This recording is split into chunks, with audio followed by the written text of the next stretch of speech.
নির্বাচন নিয়ে আমার মানে আমার ইচ্ছাটা আসলে আছে, বাট এখনও ফাইনালি সিদ্ধান্তটা আমি দিতে পারছি না। এরই ভিতর দুটো প্যানেলের সাথে আমার কথাবার্তা হয়েছে, তো ইচ্ছা আছে।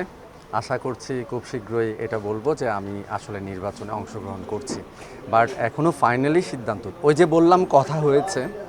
তার ভিতর আসলে আমার মনের দিক দিয়ে একটা কথা বলবো, ইচ্ছা আছে বললাম। আমি 15 বছর পার করেছি ফিল্ম ইন্ডাস্ট্রিতে, বাট আসলে আমি হিরো হিসেবে শুধু ছিলাম, নায়ক হিসেবে ছিলাম, কিন্তু আমার সমিতির ভাইদের পাশে দাঁড়ানো, তাদের সাথে থাকা, এগুলোতে খুব কম অংশগ্রহণ হয়েছে আমার। তো এবার মনে হয়েছে যে আমি যেখানে যাই আমি পরিচয় দিই I am actor of Bangladesh film. আমার শ্রেষ্ঠ আইডেন্টিটি এটা, সেটা আমার শেষ নিঃশ্বাস ত্যাগের আগ পর্যন্ত থাকবে। তো আমি আমার সমিতির, আমার ইন্ডাস্ট্রির, আসলে পুরো ইন্ডাস্ট্রির মানুষের ভালোবাসার মানুষটা হয়ে সারা জীবন থাকতে চাই। ভালোবাসা পেয়েছি, এখন চাচ্ছি যে আসলে একেবারে পরিবারের লোক যেহেতু, এখন প্রকাশ্যে এসে পাশাপাশি থাকতে চাই। ফাইনালি আসলে দুটো প্যানেলের সাথে আমার আবারও বলছি কথাবার্তা হয়েছে। এর ভিতর জয় চৌধুরীর প্যানেলেও আমার মানে চূড়ান্ত কিছু না হলেও কথাবার্তা মোটামুটি ফাইনালি হয়েছে। আসলে আমি সিদ্ধান্তটা একেবারে ফাইনালি সাইন করার পর দিতে চেয়েছিলাম। আমি যখন ফার্স্ট ফিল্মে এই এফডিসিতে ঢুকি, তখন আসলে একটা সিস্টেম ছিল, আপনারা দেখেছেন কিনা জানি না, পাশ কেটে ঢুকতে হয়, হলুদ একটা পাশ দেয়া হতো গেইটে। তো ওই নিয়ম শৃঙ্খলাটা আমি আবার আশা করব, এই আমাদের ফিল্ম ইন্ডাস্ট্রির কর্তৃপক্ষের কাছে অনুরোধ করব, ওই নিয়মে প্লাস যার যার আইডেন্টিটি অনুসারে তারা ঢুকবে। আর ফেসিবাদ বা এগুলো রাজনৈতিক আলাপ আসলে এখানে আমি বলতে চাচ্ছি না। আমি নগণ্য একজন মানুষ, সাধারণ একজন শিল্পী। ফিল্ম পলিটিক্স আমাকে একটু পিছিয়েছে। আমি 2008-এ ফার্স্ট আমার প্রয়াত হাসিবুল ইসলাম মিজান পরিচালিত তুমি আছো হৃদয়ের মাধ্যমে চলচ্চিত্র আসি। উনি আমার ফিল্মের বাবা, উনি এনেছিলেন। বাট উনি আসলে আমাকে 3টা ছবি সাইন করিয়ে উনি আমার সাথে, মানে আমি কমিটমেন্টে গিয়েছিলাম যে এই 3টা ছবি রিলিজ না হওয়া পর্যন্ত আমি কারো ছবি করতে পারবো না। তারপর আমার আসলে 4 ইয়ার্স আমার লাইফ থেকে চলে যায়। এর পরবর্তী আসলে ইন্ডাস্ট্রি 2012 থেকে আরও একটু অন্যরকম হয়, তখন আসলে ছবির স্টাইলটাই একটু আরেকটু চেঞ্জ হয়ে যায়। সব কিছু মিলে আসলে হয়ে ওঠেনি। আর পলিটিক্স যেটা, সেটা ওই যে আমি আমার ঘর থেকেই পলিটিক্সে ফার্স্টে পড়েছিলাম।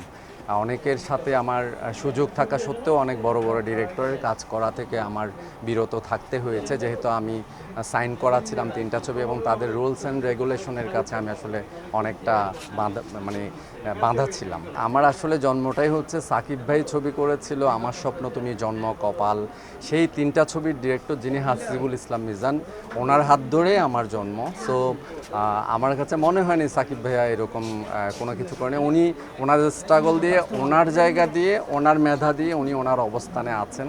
পাশাপাশি আমি বলি, আমরা বলি, সবাই যারা আসলে আমাদের সিনেমা ইন্ডাস্ট্রি সব সাইড থেকে একটু মাইনাস হয়েছে, এটা সাকিব ভাইয়ের উপর হুদাই কথা বলার কোনো মানে হয় না।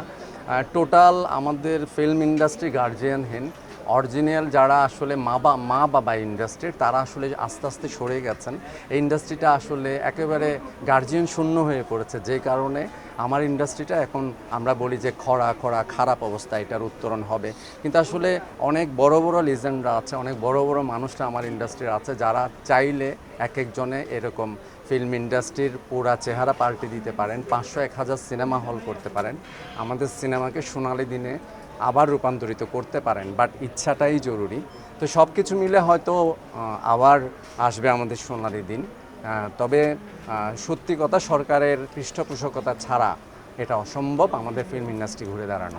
আমার বিশ্বাস যে আবার ভালো ভালো ছবি হলে, ভালো ভালো নির্মাণ হলে ইনশাল্লাহ যারা সিনিয়র ডিরেক্টর আছে, মেধাবী ডিরেক্টররা যারা গত 10 বছর কাজ করেন না, তারা যদি আবার নিয়মিত ছবি করা শুরু করেন, পাশাপাশি সময়ের যারা রানিং স্টার ডিরেক্টর আছেন, মেধাবী ডিরেক্টর আছেন, সমন্বয়ে যদি হয়, সিনিয়ররা যারা আসলে ইন্ডাস্ট্রির এক সময়, এখনও বলছি যে যারা বাবা মা ছিলেন, এরকম অনেক গুণী নির্মাতা এখন বসে আছেন, ওনারাও একসাথে, এই রানিং যারা তারা সব একসাথে ছবি করার স্কোপ পেলে আমার মনে হয় ইন্ডাস্ট্রি ঘুরে দাঁড়াবে। সেটা বেশি দেরি নয়। আমার মনে হয় এই সরকার এই চলচ্চিত্র ইন্ডাস্ট্রির উপর ভালো সুনজর আমার মনে হয় দেবেন, আশা করছি।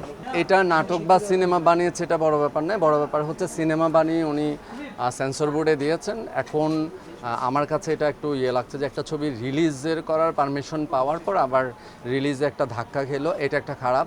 সেন্সর বোর্ড বা যারা সার্টিফিকেশন বোর্ড বলে যারাই আছে তারা ছবি শুরুতেই আসলে সিদ্ধান্তটা ফাইনালি দেওয়া উচিত।